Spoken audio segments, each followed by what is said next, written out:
सदाशिवसमारंभाम् अस्मदाचार्यपर्यन्ताम् वन्दे गुरुपरम्पराम्। श्रुतिस्मृतिपुराणानाम् आलयं करुणालयम्।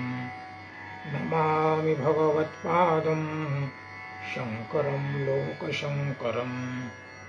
शङ्करं शङ्कराचार्यं केशवं बादरायणं। सूत्रभाष्यकृतो वन्दे भगवन्तो पुनः पुनः। ओम नमो नारायण। आद्य शंकराचार्य जयंतीच्या निमित्ताने आपण त्यांनीच लिहिलेल्या म्हणजे ज्याच्यावर भाष्य केलेलं आहे अशा दशोपनिषदावर 10 दिवसपर्यंत आपण चिंतन करण्याचा प्रयत्न करत आहोत। त्याच मालिकेमध्ये आजचं तिसरं पुष्प जे आहे ते मुंडकोपनिषद आहे।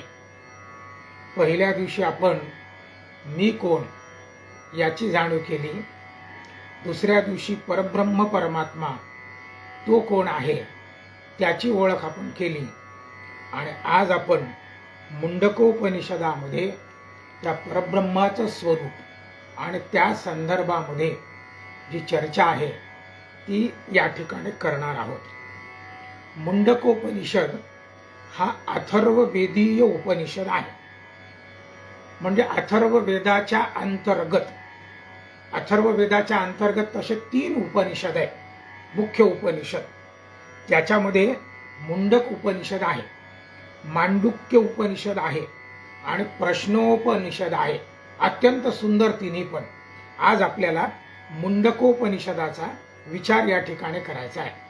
याशिवाय जे आपण म्हटलं होतं 108 आहे उपनिषद, त्याच्यामध्ये मुख्य 10, उरलेल्या 98 मधले जवळजवळ 24 गौण उपनिषद हे अथर्व वेदामधले आणि आहेत, म्हणजे अथर्व वेदाच्या अंतर्गत आहेत। आज जो उपनिषद आपल्याला अभ्यासायचा आहे त्या मुंडको उपनिषदामध्ये केवळ 64 अशा आणि मंत्राची रचना आहे, ज्याला आपण श्रुती म्हणतो, ऋचा म्हणतो। तर असे फक्त 64 या ठिकाणी आहेत। त्याच्यावर आद्य शंकराचार्यांनी भाष्य केलेलं आहे। आता काय आहे याच्यामध्ये, जशी आपण निरनिराळ्या रचना पाहिल्या, काही ठिकाणी अध्यायाची रचना आहे, काही ठिकाणी वल्ली म्हणून रचना आहे, काही ठिकाणी खंड म्हणून रचना आहे। अशा वेगवेगळ्या रचना याच्यामध्ये आहेत। तशा या ठिकाणी मुंडक म्हटलेलं आहे। मुंडक म्हणजे भाग। या ठिकाणी पहिला मुंडक, दुसरा मुंडक, तिसरा मुंडक, म्हणजे झाले 3 भाग। आता या प्रत्येक मुंडकाचे अजून 2-2 खंड त्यांनी केलेले आहे, म्हणजे मुंडक आणि खंडक। आता हे जे खंड आहे हे प्रत्येक मुंडकाचे 2-2 आहे, म्हणजे 3 मुंडक आणि 2-2 म्हणजे 6 खंड। अशा याच्यामध्ये तो परिसीमित अशा पद्धतीचा हा मुंडकोपनिषद आहे। अथर्व वेदांतर्गत आता अथर्व, थर्व म्हणजे चंचल, थर्व म्हणजे अशाश्वत, थर्व म्हणजे हलणारा, थर्व म्हणजे अस्थिर, आणि अथर्व म्हणजे स्थिर शाश्वत। म्हणून या वेदाचं नावच या ठिकाणी अथर्व आहे, आणि त्याच्या वेदांतर्गत आता मुंडक। आणि तुम्ही अथर्व शीर्ष जर पाहिला असेल त्याच्यामध्ये शीर्ष शब्द आहे, शीर्ष म्हणजे डोकं आणि मुंडक म्हणजे डोकं। त्याचा विचार आपण पुढे करणार आहोत। आणि म्हणून अथर्व वेदांतर्गत हा अत्यंत सुंदर असा हा आणि उपनिषद इथे आहे, त्याचं नाव आहे मुंडक उपनिषद। आता याचं सगळ्यात वैशिष्ट्य काय आहे, परिचय कशावरून असेल तर आपली जी भारतीय राजमुद्रा आहे, आपल्याला माहिती आहे 3 सिंह आहेत आणि एक धम्मचक्र त्याच्यावर आहे, आणि त्याच्या खाली एक सुंदर ब्रीद वाक्य, राष्ट्रीय वाक्य आपले आहे, सत्यमेव जयते। डॉक्टर बाबासाहेब आंबेडकरांनी राजमुद्रा तयार करताना मुंडकोपनिषदाचा देखील अभ्यास केलेला आहे। तशी आपली जी घटना आहे त्या घटनेमध्ये याज्ञवल्क्य स्मृतीचा, त्याच्यानंतर निरनिराळ्या उपनिषदांचा, वेदांचा हिंदू कोड बिलासाठी अभ्यास केलेला आहे। तर त्याच्यामध्ये अत्यंत सुंदर असं जे सत्यमेव जयते वाक्य आहे ते वाक्य या मुंडकोपनिषदामधलं आहे। हे आधीच मी तुम्हाला सांगून ठेवतो, म्हणजे तुम्हाला मुंडकोपनिषदाचं महत्त्व आपल्या भारतीय पद्धतीमध्ये तर आहेच, पण आधुनिक याच्यामध्ये देखील हे जे सत्यमेव जयते आहे ते वाक्य मुंडकोपनिषदामधलं ब्रीदवाक्य, आपलं जे राष्ट्रीय वाक्य आहे ते त्याच्यामधलं आहे. असो,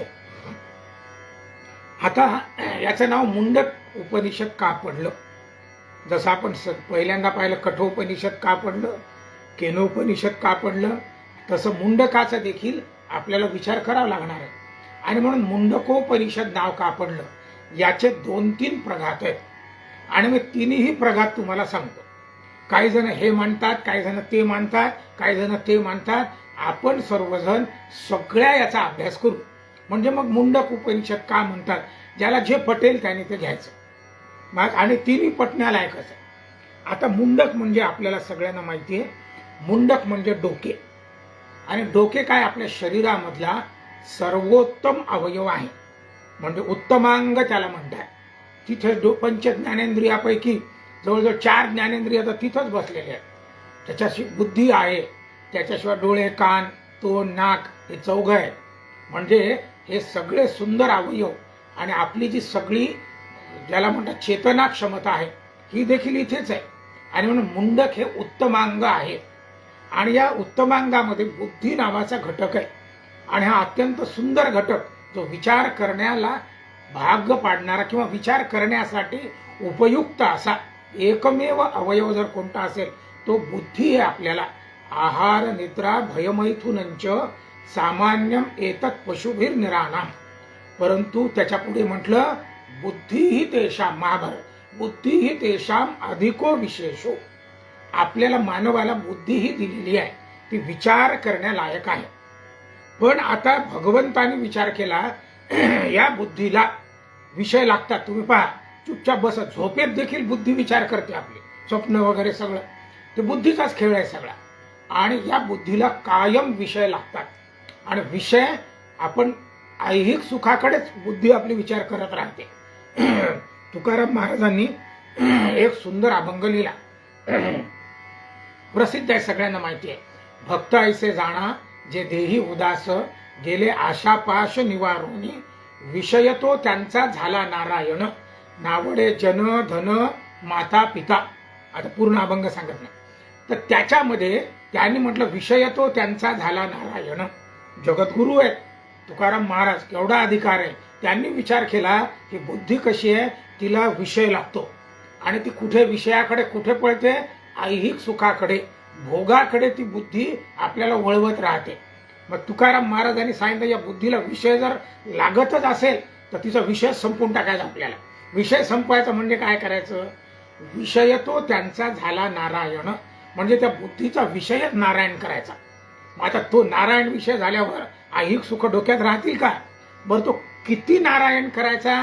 त्याने म्हटलं नावडे जन धन माता पिता. त्या नारायणाचा विषय बुद्धीत घेतला की ऐहिक सुख म्हणजे संपत्ती, ऐश्वर्य, आणखी काय भोगी भोगवादी ज्या ज्या बाबी असतील त्या तर आवडतच नाही. इतकंच नाही, सगळं टोकाचं, नावडे जन धन माता पिता. माता पिता देखील आवडत नाही. जर बुद्धीचा विषय जर तो नारायण झाला तर बुद्धीमध्ये ते देखील नाही, सगळे विषय गौण होतात. आणि म्हणून मुंडक हा जो विषय सांगितलेला आहे, बुद्धी, हे जे मुंड आहे, या बुद्धी ही अत्यंत महत्वाची आहे. आणि म्हणून त्याचा विषय जर परब्रह्म परमात्मा असेल तर किती सुंदर. मुंडक विषय, मुंडक उपनिषद अभ्यासताना आद्य शंकराचार्यांची आणि उपनिषदकारांची अपेक्षा अशी आहे की निदान तेवढ्या वेळापुरतं का होईना वाचन करत असताना, अभ्यास करत असताना आपल्या बुद्धीचा विषय तो परब्रह्म परमात्मा व्हावा, तो नारायण व्हावा, जगद्गुरु तुकाराम महाराजांनी सांगितल्याप्रमाणे. आणि म्हणून विषय तो त्यांचा झाला नारायण. मुंडक विषय उपनिषद अभ्यासताना आपल्याला आपल्या बुद्धीचा विषय नारायण करायचा आहे. म्हणून याचं नाव मुंडक उपनिषद ठेवलेलं आहे. आपल्या सगळ्यांना ते ध्यान राहावं म्हणून. ही झाली एक गोष्ट. आता दुसरी गोष्ट, जेव्हा माणूस संन्यास घेतो म्हणजे संन्यस्त वृत्ती घेतो तेव्हा मुंडन करण्याची पद्धत आहे. म्हणजे केस काढून टाकायचे, त्याला केशवपन असं म्हणतात, त्याला मुंडन संस्कार म्हणतात. आता दत्तपीठावर माहूरच्या आणि तिथे महाराज बसले, श्याम भारती महाराज, तर त्यांचं मुंडन केलेलं होतं.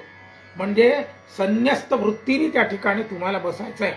म्हणजे हा उपनिषद अभ्यासताना जेव्हा आपण बसतो त्यावेळेस वृत्ती ही संन्यस्त ठेवायची.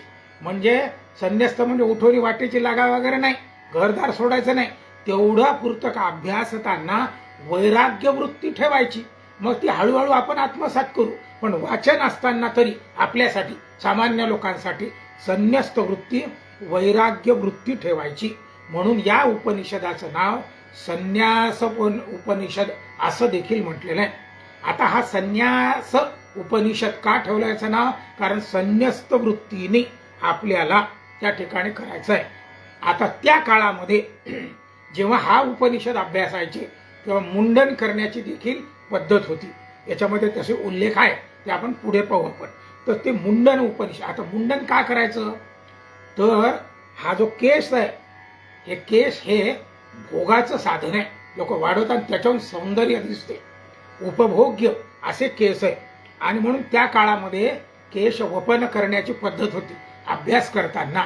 म्हणजे उपभोगाची वृत्ती, म्हणजे आपल्यामध्ये असणारी वासना, आपल्यामध्ये असणारी कामना, आपल्यामध्ये असणारं ममत्व, याचा त्याग करायचा. केश वपन करणे म्हणजे भोगातून निवृत्त होणे. असा जो भोगातून निवृत्त झाला तोच या मुंडक उपनिषदाचा, म्हणजे ज्याने मुंडन केलं. मुंडन म्हणजे संन्यास वृत्ती, त्याला त्यागी प्रवृत्ती म्हणतात. असं वैराग्य वृत्ती जर ठेवली तर तो मुंडक उपनिषद वाचण्याचा, अभ्यासनाचा अधिकारी होतो. आणि म्हणून याला दुसऱ्या प्रघाताने मुंडक उपनिषद असं देखील नाव आहे. मुंडन करायचं, वैराग्य वृत्ती धरायची, संन्यास उपनिषद म्हणूनच त्याला या ठिकाणी नाव आहे, तो याचा अधिकारी. आता आणखी एक त्याच्यामध्ये प्रघात आहे, तो याच्यामध्ये सांगितलेला आहे. तो अंगिरस नावाचे ऋषी आहेत आणि जैमिनी, आता पुढे येईल ते, त्यांच्या संवादामध्ये त्यांनी हे व्रत सांगितलेलं आहे आणि ते व्रत त्यांनी करून देखील घेतलेलं आहे. त्याचा पुढे आपण उल्लेख करू. आता ते व्रत कोणतं आहे? त्याला त्यांनी अग्निधारा व्रत असं म्हटलेलं आहे. त्याला शिरोव्रत असं देखील शास्त्रामध्ये नाव आहे. म्हणजे काय करायचं? हे उपनिषद अभ्यासताना ती जी अभ्यास करणारी मंडळी असायची, द्विज, तो जो शिष्य असायचा गुरुकुलामध्ये जाणारा, तो त्या दिवशी त्या शिष्याने गुरुकडे जाताना असं अग्नीचं अनुष्ठान, म्हणजे काय करायचं? धगधगता अग्नी डोक्यावर घ्यायचा आहे आणि तो डोक्यावर घेऊन सद्गुरु रायाकडे यायचं, तो तप्त अग्नी घेऊन. आणि तिथे बसल्यानंतर भगवंताला म्हणजे सद्गुरु रायाला नमस्कार करायचा. तो धगधगता अग्नी हे प्रतिकात्मक आहे. तो अग्नी त्या ठिकाणी आणणे म्हणजे तो डोक्यावर धारण करायचा. ते एक प्रकारचं अनुष्ठानच आहे, तप्त व्हायचं, तो तपच आहे. आता ते कशासाठी? तर धगधगता अग्नी म्हणजे त्या ठिकाणी अग्निप्रमाणे धगधगती अशी जिज्ञासा, अशी ओढ, अशी तीव्रता, अशी त्या ठिकाणी असलेली तळमळ, ती अग्निप्रमाणे असणारी तीव्रता डोक्यामध्ये आणि डोक्यावर घ्यायची. आणि हा उपनिषद त्या ठिकाणी अभ्यासासाठी यायचा. तर ते मुंड्यावर धारण करणारा धगधगता असं जे अग्निधारा व्रत आहे ते त्या ठिकाणी करायचं आहे. आणि म्हणून याला मुंडकोपनिषद असं देखील म्हटलेलं आहे. म्हणजे हा उपनिषद देताना देखील तो जो शिष्य कसा आहे हे त्या ठिकाणी ते गुरु पाहत असत. आपण अथर्व शीर्ष जर वाचलं तर त्याच्या फलश्रुतीमध्ये सुंदर सांगितलेलं आहे. आणि त्याचं ध्यान आपण ठेवत नाही, पण ते ठेवलं पाहिजे. का ठेवलं पाहिजे? कारण त्यांनी असं म्हटलं, इदम अथर्व शीर्षम अशिष्याय न देयम यो यदि मोहात दास्यती स पापियान भवती. सांगितलं की त्यांनी अथर्व शीर्ष कोणालाही नका सांगू म्हणतात. ते कोणाला नका सांगू म्हणजे अथर्व वेदाने सांगितलं की बाबा, अरे तू संन्यस्त वृत्तीने त्या ठिकाणी ये, त्याग वृत्तीने त्या ठिकाणी ये. ही जी अग्निधारा आहे शिरोव्रत, त्या वृत्तीने त्या ठिकाणी ये. आणि आल्यानंतर धगधगती अग्नीप्रमाणे जिज्ञासा, तळमळ, ओढ त्या ते ग्रहण करण्याची आणि त्या ठिकाणी असलेली तो जो जिव्हाळा आहे तो धगधग त्या अग्नीप्रमाणे ठेव, आणि तोच याचा अधिकारी आहे. आणि म्हणून याला मुंडक उपनिषद नाव ठेवलं. म्हणून पहिल्या याच्यामध्ये आपण 3 प्रकारे मुंडक उपनिषद याला का म्हटलं? बुद्धीचा विषय नारायण व्हावा, परब्रह्म परमात्मा व्हावा, मुंड हा प्रमुख अवयव आहे आणि म्हणून त्याला उत्तमांग म्हटलेला आहे. म्हणून मुंडक उपनिषद. संन्यास्त वृत्तीने त्या ठिकाणी जायचं, संन्यास घेताना केशवपन म्हणून मुंडक उपनिषद असं त्याला नाव दिलेलं आहे. आणि तिसरं म्हणजे अग्निधारा शिरोव्रत आपल्या मस्तकावर मुंडावर धारण करायचं, म्हणून त्याला मुंडकोपनिषद असं म्हटलेलं आहे. मला असं वाटते मुंडक उपनिषद का म्हटलं याचे 3 अर्थ मी तुम्हाला सांगितले आणि ते तुम्हाला कळले असावेत. आता काय आहे याच्यामध्ये? आता याच्यामध्ये पूर्व पक्ष आणि उत्तर पक्ष आहे. म्हणजे जे मी वाचलं त्याच्यावर माझ्या लक्षात आलं. पूर्व पक्ष म्हणजे शिष्याने प्रश्न विचारलेले आहेत, शंका विचारलेल्या आहेत, आणि उत्तर पक्ष ज्याला म्हणतात त्याच्यामध्ये गुरुने त्या शंकांचं निरसन केलेलं आहे. असे किती आहेत? 3 मुंडक आहेत. मुंडक म्हणजे भाग, अध्याय, आणि त्याच्यामध्ये प्रतिभाग काय आहे तर त्या 3 त्याच्यामध्ये प्रत्येकामध्ये 2-2 खंड आहेत. 3 दोन्ही 6 खंड आहेत. असं प्रश्न आणि उत्तर, शंका आणि निरसन असा तो भाग आहे. काय सांगितलेलं आहे याच्यामध्ये? ब्रह्मविद्येच्या स्वरूपामध्ये काय कशा पद्धतीने आहे, कशी जगाची उत्पत्ती झाली, आणि अशा संदर्भामध्ये त्या परब्रह्म परमात्म्याची म्हणजे जन्म मृत्यू जरा दुःख हे जे सगळं आहे हे, आणि ते अविद्येने आमच्याकडे आलेले आहे, तर ती अविद्या टाकून त्या परब्रह्म परमात्म्याकडे विद्या ग्रहण करून कसं जायचं, त्याचं स्वरूप कसं पाहायचं याच्या संदर्भामध्ये आपल्याला अभ्यास करायचा आहे. आता काय झालं? हा अथर्व वेदाच्या संदर्भामध्ये कुठून सुरुवात झाली हे आपल्याला पाहावं लागणार आहे या उपनिषदाची. काय झालं? ब्रह्मदेवाने आपला जो पुत्र आहे त्याचं नाव आहे अथर्वण, त्याला हे परब्रह्म परमात्म्याचं तत्वज्ञान, त्याला मुंडक उपनिषद म्हणतात. तो पहिल्यांदा कोणी सांगितलं हे सगळं तत्वज्ञान? हे तत्वज्ञान ब्रह्मदेवानी आपला जो मानस पुत्र आहे त्याचं नाव आहे अथर्वण, अथर्व नावाचे ऋषी, त्यांनी सांगितलेलं आहे. आता हे याच्यामध्ये सांगितलं नाही, पण मला आता सांगितलं पाहिजे नव्या पिढीला. हा जो अथर्व वेद आहे त्याचं जे मुख्य ज्याचे कर्ते ऋषी म्हणू आपण, ते अथर्वण नावाचे ऋषी, अथर्व ऋषी त्यांच्या नावाने, म्हणूनच त्याला अथर्व वेद म्हटलेला आहे. आणि हा वेद इतर वेदांपेक्षा म्हणजे ऋग्वेद, यजुर्वेद आणि सामवेदापेक्षा अथर्व वेद थोडा उशिरा संकलित झालेला आहे. उशिरा का झाला त्याचं एक कारण आहे. काय झालं त्याची एक कथा मी मुद्दाम तुम्हाला सांगतो. प्रलय झाला आणि पुन्हा उत्पत्ती करत असताना भगवान ब्रह्मदेव वेद हुकायला लागले. आता त्यांच्या मुखातून येणारे वेद पाताळामध्ये तेव्हा एक हरिण्य नावाचा दैत्य होता आणि त्याला संधीच भेटली. अरे वेद आपल्याला मिळून राहिले, आणि हा हरिण्य नावाचा दैत्य ते वेद ग्रहण करण्यासाठी त्यांच्या तिथं उभा राहिला आणि तो वेद ग्रहण करायला लागला. आता ग्रहण करत असताना देवांना लक्षात आलं की अरे हा राक्षसी प्रवृत्तीचा आहे, याला वेद कसं, म्हणून देव त्याच्या अंगावर आले. आता अंगावर आल्यानंतर हा जीवाच्या आकांताने पळायला लागला. कुठे जावं तर तो सरळ भगवान शिवशंभू महादेवाजवळ कैलासाजवळ गेला आणि त्यांच्या मागे लपला. मग आता भगवान भोळे आहेत, त्यांनी देवाचं सगळं म्हणणं ऐकल्यावर त्यांना सांगितलं की देवांना सांगितलं तुम्ही जा, याला मारू नका. तो माझ्याजवळ शरण आला आणि त्या हरिण्य नावाच्या दैत्याला सांगितलं की बाबा जाऊ दे, आता नाही म्हणून राहिले ना, तू एक काम कर, मी तुला एक वर देतो. पुढच्या जन्मामध्ये तू ब्रह्मदेवाचा मानसपुत्र म्हणून त्या ठिकाणी उदयाला येशील आणि ब्रह्मदेव स्वतः तुला हे जे तत्वज्ञान सगळं आहे हे तुला वेदाचं सांगतील आणि तुझ्याच नावाने आणि तो वेद आणि त्या ठिकाणी ओळखला जाईल. आणि म्हणून हा जो हरिण्य नावाचा दैत्य आहे तो पुढे आणि अथर्वण नावाच्या ऋषीच्या रूपाने, अथर्व ऋषीच्या रूपाने जन्माला आला आणि त्यांना, त्या अथर्व ऋषींना ब्रह्मदेवानी हे सगळं तत्वज्ञान सांगितलं. त्या तिथून अथर्ववेद तयार झाला. आता या ब्रह्मदेवानी हे जे तत्वज्ञान आहे मुंडक उपनिषदाचं, हे कोणी सांगितलं? परब्रह्म परमात्म्याचं ब्रह्मदेवानी आता अथर्वण ऋषींना म्हणजे अथर्व ऋषींना सांगितलं. आता या अथर्वांनी काय केलं? त्यांचा एक शिष्य आहे, त्याचं नाव आहे अंगिरा. त्या अंगिरा नावाच्या ऋषीला हे सगळं तत्वज्ञान सांगितलं. आता या अंगिरा ऋषींनी सत्यवह नावाचा त्यांचा एक शिष्य आहे सत्यवह ऋषी, त्यांना ते सांगितलेलं आहे. आणि या सत्यवह ऋषींनी अंगिरस नावाचे ऋषी आहेत, त्यांना ते सगळं सांगितलेलं आहे. आणि या अंगिरसाने खरं म्हणजे या अथर्व वेदाचा अधिक प्रचार केलेला आहे. म्हणून या वेदाचं नाव अथर्वांगिरस वेद असं देखील आहे, लक्षात ठेवा. आणि ही जोडीच समजा आपण, यांनी जे प्रचार केला याचा, अथर्व ऋषींनी तो तयार केला, संकलित केला, आणि याचा प्रचार कोणी केला?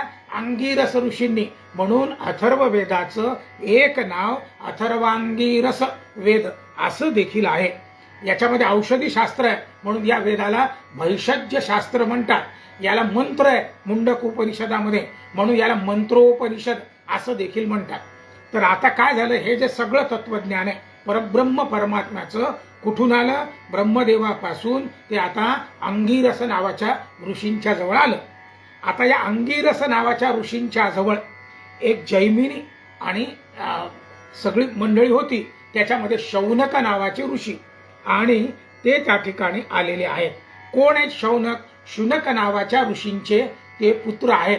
आणि म्हणून आपल्याला सगळ्यांना माहिती आहे शौनक आहे ऋषी, पुराण सांगणाऱ्या सुतांजवळ वगैरे असे शब्द माहिती आहे. शौनक कोण? गृहस्थाश्रमी आहे. मुंडक उपनिषद का म्हणतात हे तुम्हाला इथे कळेल. आता या शौनकांना इच्छा झाली की मला त्या परब्रह्म स्वरूपाचं कोण चालवते हे सगळं, तर ते सगळं त्याची मला जाणीव करून घ्यायची आहे. मग आता कोणाकडे जावं? मग त्यांनी सांगितलं, बाबा अंगिरस नावाचे ऋषी आहे, तिथं तू गेलं पाहिजे. आणि म्हणून मुंडका उपनिषदामध्ये वर्णन आहे, हे शौनक नावाचे ऋषी गृहस्थाश्रमी आहे आणि साधे सुधे नाही, महागृहस्थाश्रमी असा शब्द आहे. म्हणजे प्रचंड गोशाळा त्यांच्याजवळ आहे, प्रचंड धनसंपत्ती आहे, पण ती सगळी दानधर्मी संन्यस्त वृत्तीचे ते आहे. आणि वाटणे लोकांना शिकवणे हे सगळं त्यांच्यामध्ये आहे. असे शौनक ऋषी कसे आले? विधिवत अंगिरस ऋषीकडे आले. म्हणजे त्यांनी काय केलं? मुंडन केलं. अग्निधारा नावाचं व्रत, म्हणजे डोक्यावर अग्नी त्यांनी घेतलेला आहे. आणि ते अत्यंत वैराग्य वृत्तीने मुंडक उपनिषद शिकण्यासाठी आणि ते त्या ठिकाणी आले. तेव्हा मुंडक नाव नव्हतं, नंतर पडलं यांच्यामुळे. तर ते त्या ठिकाणी ते तत्वज्ञान शिकण्यासाठी आले. आणि तेव्हापासून अग्निधारा व्रत सुरू झालं आणि त्या अग्निधारा व्रताने हा उपनिषद त्या ठिकाणी शिकायला सुरुवात झाली. आता हे शौनक ऋषी त्या ठिकाणी आले आणि त्यांनी आणि पूर्ण अशा पद्धतीने ज्याला म्हणतात यथा विधिवत ते त्या ठिकाणी आलेले आहेत. आणि आता अंगिरस ऋषींना त्यांनी प्रश्न विचारायला सुरुवात केली.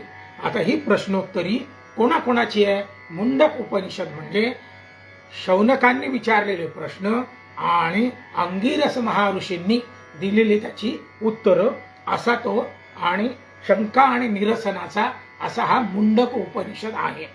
मग त्यांनी पहिलाच प्रश्न काय केला? आणि तो अत्यंत महत्वाचा आहे आणि त्याच प्रश्नावर हा सगळा उपनिषद या ठिकाणी आहे. काय प्रश्न केला? त्याने प्रश्न असा केला की हे ऋषी महाशय, अशी कोणती बाब आहे की जी मी ज्ञान करून घेतलं तर जगामध्ये मला दुसरं कोणतंच ज्ञान कोणत्याच बाबीच्या संदर्भामध्ये विचार करण्याची गरज नाही. मी जर त्या गोष्टीचा विचार केला, त्या वस्तूचा विचार केला, त्या बाबीचा विचार केला, त्या बाबीविषयी ज्ञान मिळवलं तर मला दुसऱ्या कोणत्याच गोष्टीचं ज्ञान मिळवण्याची गरज नाही. असा सरळ सरळ प्रश्न त्यांनी अंगिरस ऋषींना शौनकाने केलेला आहे. आता शौनकाला अंगिरस नावाचे ऋषी त्याला आता उत्तर देऊन राहिलेले आहे आणि अत्यंत सुंदर संवाद तो त्या ठिकाणी आहे. आता अंगिरस ऋषी त्याला सांगून राहिले, बाबा या जगामध्ये दोन प्रकारच्या विद्या आहेत. एक आहे पराविद्या आणि एक आहे अपराविद्या. अशा दोन प्रकारच्या विद्या आहेत. आता अत्यंत जीवाचा सर्वांगाचे कान करून ते त्या ठिकाणी वैराग्य वृत्तीने शौनक त्यांचं ऐकून राहिलेले आहेत आणि अंगिरा ऋषी त्यांच्यातला बोध समुद्र जागा व्हावा, हा शिष्य पूर्ण चंद्रोत्तम त्यांच्या समोर आहे आणि त्या चंद्राने भरती आणावी, तसं ते त्या ठिकाणी आणि उत्तर देऊन राहिलेले. आता अंगिरस ऋषींनी त्याला सांगितलं 2 प्रकारच्या विद्या आहेत, त्याच्यामध्ये एक अपरा विद्या आहे आणि एक परा विद्या आहे. आता अपरा विद्या म्हणजे कोणती, जी लौकिक विद्या आहे. आता ती तर खरं म्हणजे ती पण त्या काळामध्ये अलौकिक होती, पण आपल्या दृष्टीने म्हणू आपण त्यांच्या दृष्टीने आणि आपल्या दृष्टीने आपण जे शिकतो ती लौकिक विद्या शाळेमध्ये, तशी त्या काळामध्ये जी विद्या शिकल्या जायची, काय काय शिकल्या जायचं, त्याच्यामध्ये वेद शिकले जायचे. आता हे वेदाचे काही उपांग होते, म्हणजे शिक्षा होते, कल्प होते, व्याकरण होते, छंद होते, ज्योतिष होतं. असं हे जे सगळं ऐहिक सुखासाठी मिळणारं, पोट भरणारं जे शिक्षण आहे ते अलौकिकच होतं. बरं, असं काही साधं सोपं नाही. वैदिक वाङ्मय त्याच्यामध्ये पारलौकिक होतंच, पण लौकिकत्व का म्हटलं, याने ऐहिक सुखासाठी देखील हे लोक शिकायचे. आश्रमामध्ये जायचं, शिकणं झालं की घरी यायचं आणि संसार करायचा. पारलौकिक सुखाची तर व्याप्ती होतीच त्याच्यामध्ये, पण इथलं देखील ज्याला आपण ऐहिक सुख होती आणि म्हणून याला अपरा विद्या म्हटलेलं आहे. आता ही अपरा विद्या त्या काळामध्ये त्यांनी सांगितलं की बाबा वेद होते, वेद कोणी शिकवले, व्यासांनी. आपण त्या ठिकाणी सरळ सरळ थोडक्यात या ठिकाणी विचार करू. शिक्षा कोण शिकवत होतं, शिक्षा नावाचा प्रकार वेदाचे जे अंग आहे त्याच्यामध्ये त्यांनी आणि याज्ञवल्क्यांचं नाव घेतलेलं आहे ते. कल्प कोण शिकवत होते, कात्यायन नावाचे ऋषी. व्याकरण कोण शिकवत होते, पाणी नाव, त्यांनी म्हणजे त्याचा प्रचार केला आणि समोर आणलं, मग पुढे ती परंपरा चालत राहिली. व्याकरण पाणिनींनी आणलेलं आहे. त्याच्यानंतर छंद कोणी, पिंगलाचार्य नावाचे आचार्य होते त्यांनी. आणि ज्योतिष, फलज्योतिष, गणित ज्योतिष वगैरे जे सगळं आहे, हे ज्योतिष कोणी, साक्षात हिरण्यवर्णम, ज्याचं जे वर्णन आहे ते सूर्यनारायण भगवान यांनी ज्योतिष प्रगट केलेलं आहे. असे ते सगळे आणि लौकिकामध्ये शिकायचे. ही जी सगळी विद्या आहे ही पोट भरणं म्हणजे ऐहिक, म्हणजे पोट भरे जरा कमी, म्हणजे जरा खालचा शब्द वाटेल, पण आपण जे शिकतो सगळं त्याच्यासाठीच आहे सगळं. तर हे जे वैदिक हे जे सगळं शिक्षण सांगितलं हे ऐहिक आणि त्याच्यासोबत नंतर पारलौकिक असा दोन्हीचा उद्देश ठेवून, आणि म्हणून याला अपरा विद्या म्हटलेलं आहे. ही विद्या कशी आहे, ती एका अर्थाने अविद्याच आहे, कारण ती संसार मार्गामध्ये आहे आणि ती याच्यामध्येच टाकते, हे गौण आहे आणि म्हणून हिला अपरा विद्या म्हटलेलं आहे. मग पराविद्या कोणती आहे, तर पराविद्या ही मर्त्य लोकांचा विचारच नाही, ऐहिक सुख नाहीच, ही अपरा विद्या. पराविद्या ती म्हणते तो जो परब्रह्म परमात्मा आहे, ती दिव्य शक्ती आहे, जो अलौकिक अशा पद्धतीचा तो जो परमात्मा आहे, तो जो सच्चिदानंद स्वरूप आहे, त्याचं ज्ञान घेणारा त्याची विद्या, ती जी विद्या आहे ती पराविद्या आहे. म्हणजे याच्या पलीकडची ती गुणत्रयातीत, देहत्रयातीत, कालत्रयातीत असा जो मूलाधार स्थितोसी नित्यम शक्तित्रयात्मक, असं ज्या परब्रह्म परमात्म्याचं वर्णन आहे, तो जो आहे इच्छाशक्ती, ज्ञानशक्ती, क्रियाशक्ती, त्याच्याही पलीकडचा असा जो परब्रह्म परमात्मा आहे, त्याचं सच्चिदानंद स्वरूप आपल्याला जाणून घेण्यासाठी ज्या विद्येच्या मागे आपण लागतो तिला म्हटलेलं आहे पराविद्या. आता हे अंगिरस ऋषी त्याला सांगून राहिलेले आहे. अपराविद्या इकडे आहे आणि पराविद्या ही पलीकडचं ज्ञान घेणारी, जन्म मृत्यूच्या पलीकडली. म्हणून आपण वेदामध्ये वेदा हमेतम पुरुषम महांतम आदित्यवर्णम तमसः परस्तात् तमेव विदिताद्वी मृत्यू पोयती नान्यम पंथा विद्यते यनाय, असं वर्णन आहे की नाही. तर ते जे आहे ते जन्म मृत्यूच्या पलीकडे. आता त्याला अंगिरस ऋषी सांगून राहिले, बाबा आता लक्षात ठेव, जे ज्ञानी माणसं आहे ते काय करतात, या पराविद्येच्या मागे म्हणजे त्या सच्चिदानंद स्वरूपाला जाणून घेण्यासाठी सर्व संग परित्याग करून त्यागी भावनेने, मुंडक उपनिषद वैराग्य वृत्तीने तिकडे त्यांचं काही संसारामध्ये फार लक्ष नसते. आणि मग जे अज्ञानी माणसं आहेत ते त्याचं स्वरूपाकडे मागे लागणार नाही. त्यांना वाटतं बस पोट आणि पोटाखालचा भाग ऐहिक सुख आणि ते पूर्ण झालं, मग दुसऱ्याचा विचार त्या परब्रह्म परमात्माचा. तर ही झाली अपराविद्या, म्हणजे स्वतःच त्या ठिकाणी पाहायचं. आता तुझ्या लक्षात आलं का? मग आता कोण आहे तुझ्या प्रश्नाचं उत्तर आहे. असे कोणतं ज्ञान घेतलं म्हणजे सर्वस्वाचं ज्ञान होईल. तू जो प्रश्न केला त्याचं उत्तर आहे तू कोणाचं, ते जे सच्चित आनंद स्वरूप आहे तो परब्रह्म परमात्मा आहे त्याचं ज्ञान घेणं. त्याचं ज्ञान जर तू घेतलं, ती जी पराविद्या घेतली तर तुला सगळ्या प्रश्नांची उत्तरं मिळतील, असं अंगिरस ऋषी त्यांना त्या ठिकाणी सांगून राहिलेले आहे.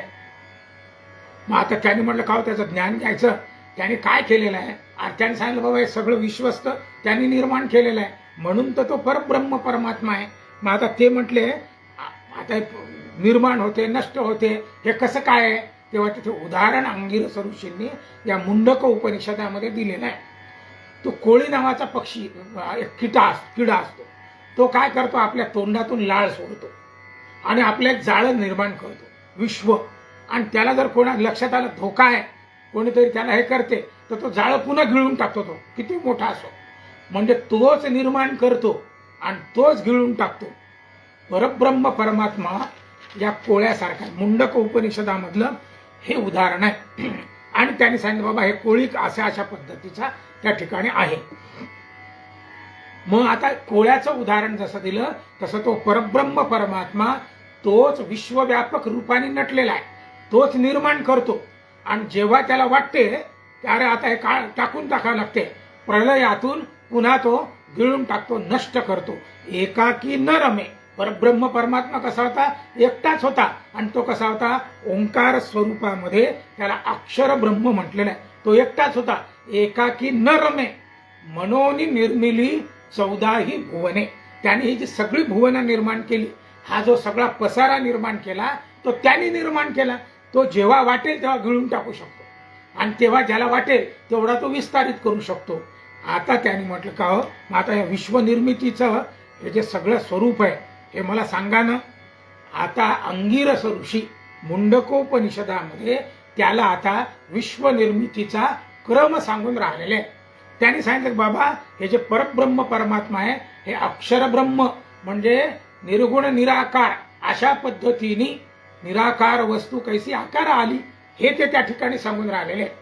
सर्वा घटी व्यापक माझी सद्गुरु माऊली, तर ती निराकार वस्तू कशी आकाराला आली? त्याने सांगितलं की हा अक्षर ब्रह्म परमात्मा.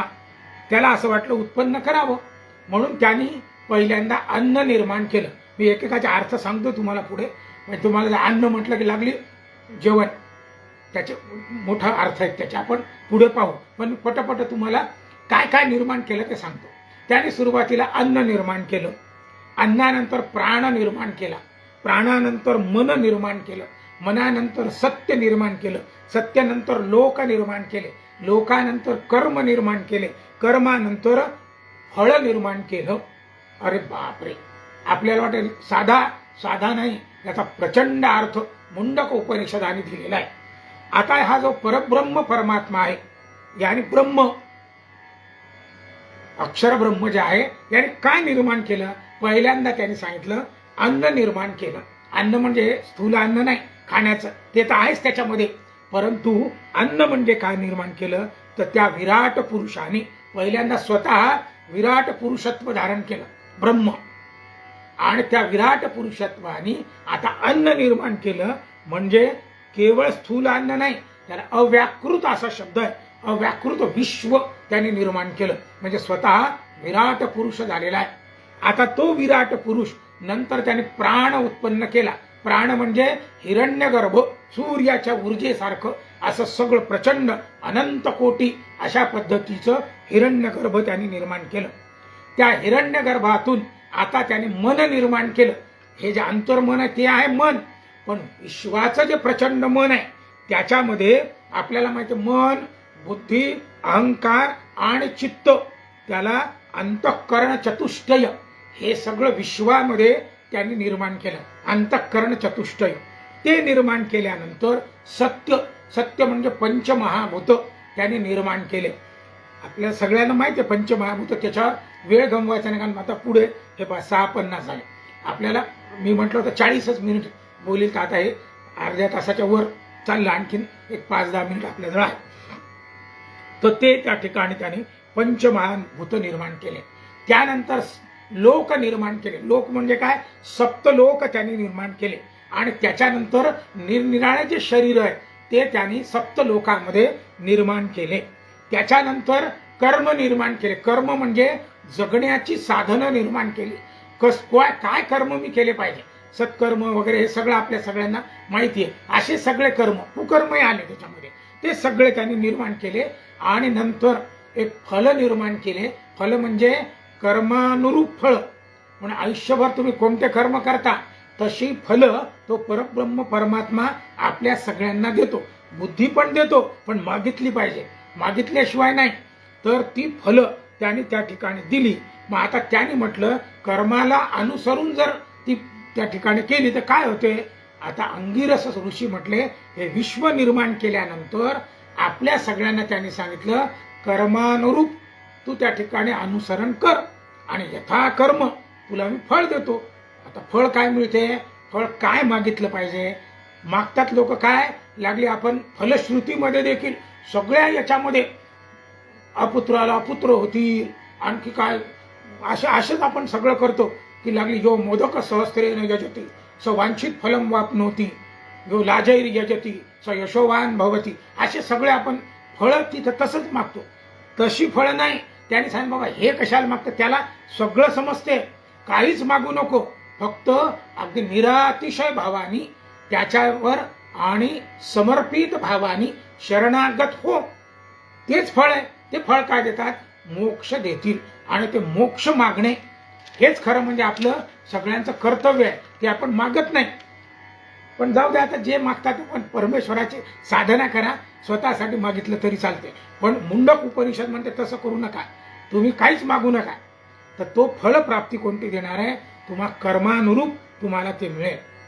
मग आता त्याने सांगितलं बाबा हे कर्म जे आहेत हे कसे करायचे? तर त्याने प्रश्न केला की आता कसं त्याच्यामध्ये मोक्षाची प्राप्ती जर पाहिजे असेल तर कर्म कशी ओळखली पाहिजे, काय केलं पाहिजे? आता अंगिरस ऋषी त्याला सांगून राहिले हे जे कर्म करताना अनुष्ठानाप्रमाणे ते त्या ठिकाणी केले पाहिजे. अनुष्ठान कसं करायचं?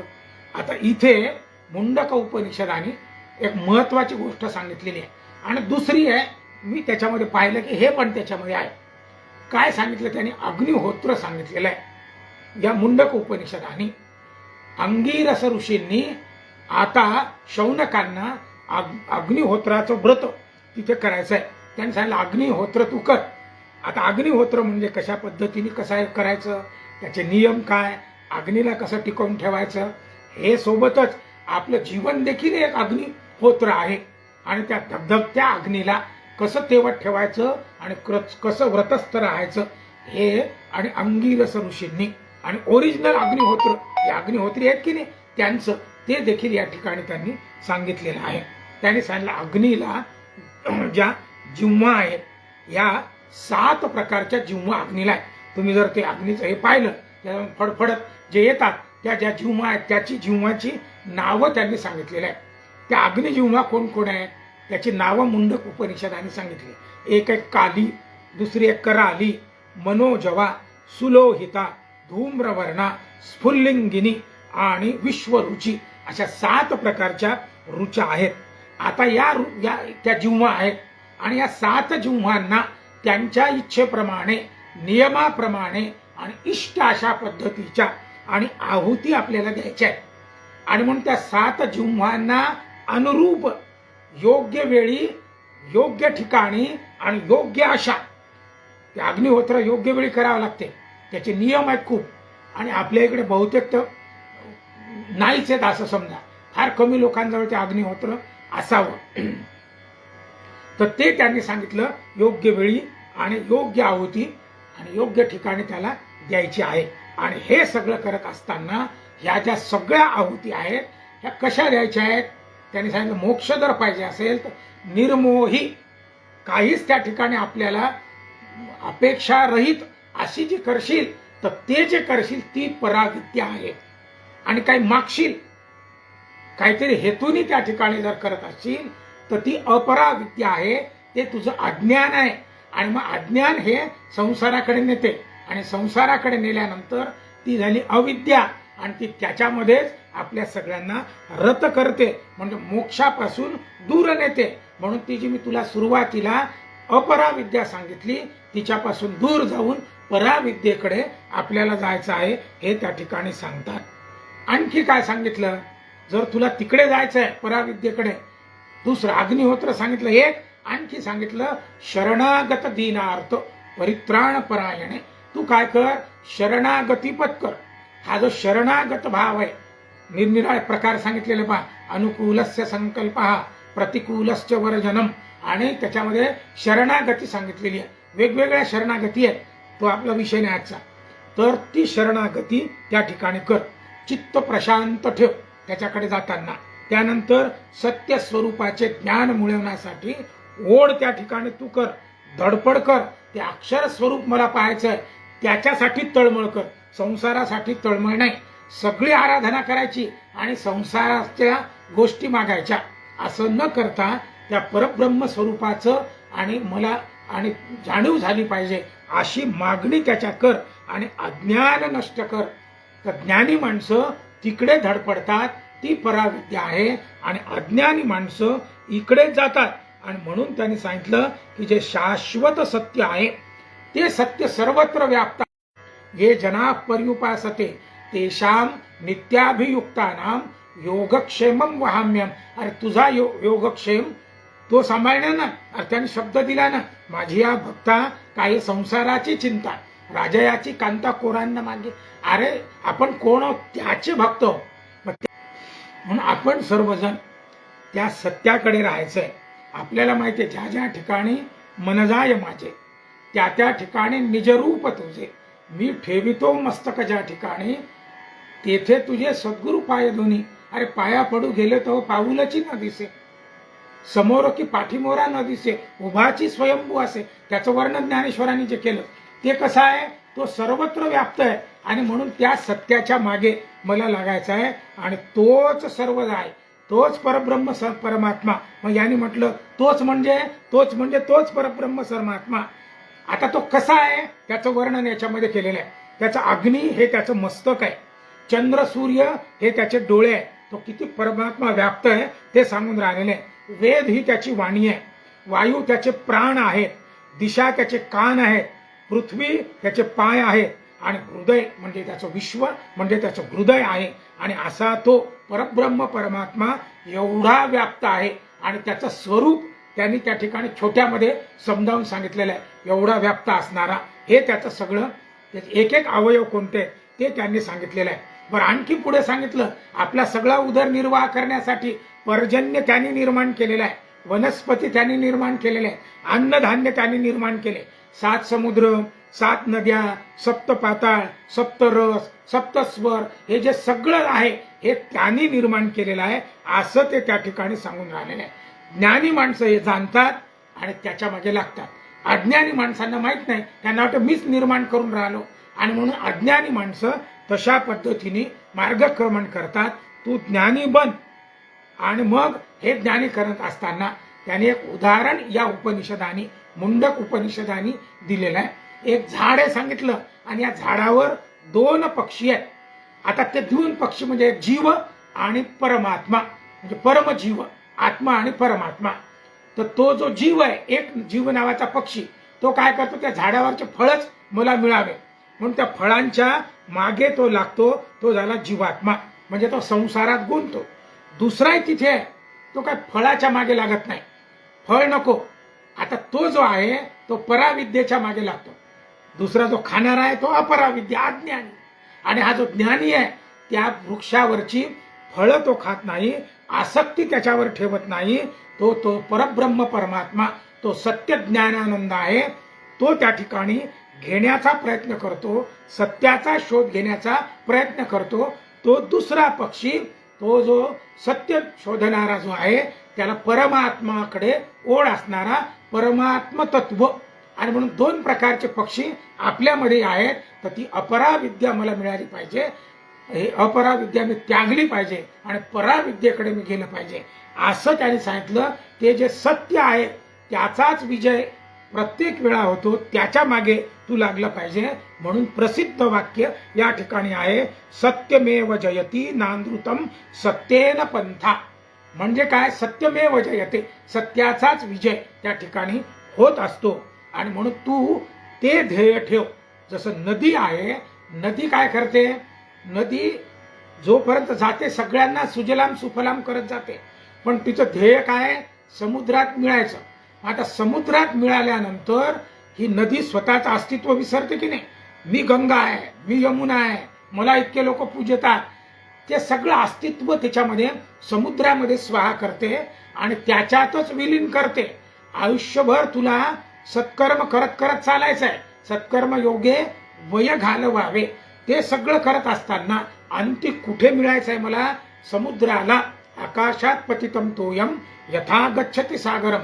समुद्र म्हणजे कोण, तो जो सत्य परब्रह्म परमात्मा आहे. तो हा आत्मा जीवन जगत असताना माझं ध्येय आहे त्याच्यामध्ये विलीन व्हायचं आहे.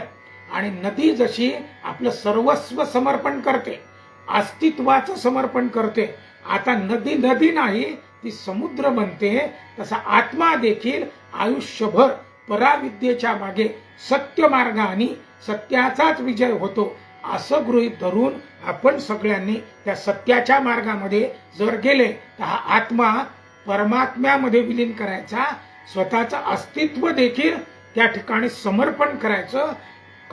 हा जो मुंडक उपनिषद आहे हे आपल्या सगळ्यांना हेच सांगते की माझं ध्येय हेच असलं पाहिजे, सच्चिदानंद स्वरूप. आणि म्हणून अंगिरस ऋषींनी शौनकांना हा मुंडक उपनिषद सांगताना हे सगळं तत्वज्ञान, परब्रह्म परमात्म्याचं स्वरूप, मी म्हणजे परब्रह्म तत्व, जे पहिल्या दिवशी आपण पाहिलं त्या परब्रह्माने कसं हे विश्व निर्माण केलं, तोच कसा उत्पन्न करतो, तोच कसा नष्ट करतो, आणि मी म्हणजे तोच आहे. मला सत्य मार्गाने जायचं आहे आणि त्या सत्याचा मार्ग अवलंबत असताना, ऐहिक जीवन जगत असताना याच्यामध्ये देखील सत्य मार्ग आत्मतत्व घेत घेत मला विलीन कोणामध्ये व्हायचं आहे. जशी नदी समुद्रामध्ये समर्पित भावाने विलीन होते, तसं माझा आत्मा त्या परमात्म स्वरूपामध्ये, परब्रह्म परमात्म्यामध्ये आणि समर्पित करायचा आहे. मी नाही तर मी देखील तूच आहे अशी मी तूपणाची बोळवण करत करत तो जो सच्चित आनंद स्वरूप परमात्मा आहे त्याचं ज्ञान मला घ्यायचं आहे. ती पराविद्या म्हणजे मुंडक उपनिषद आहे, त्याचा विचार आज आपण या ठिकाणी केलेला आहे आणि तोच या ठिकाणी आपल्याला म्हणून स्वस्ती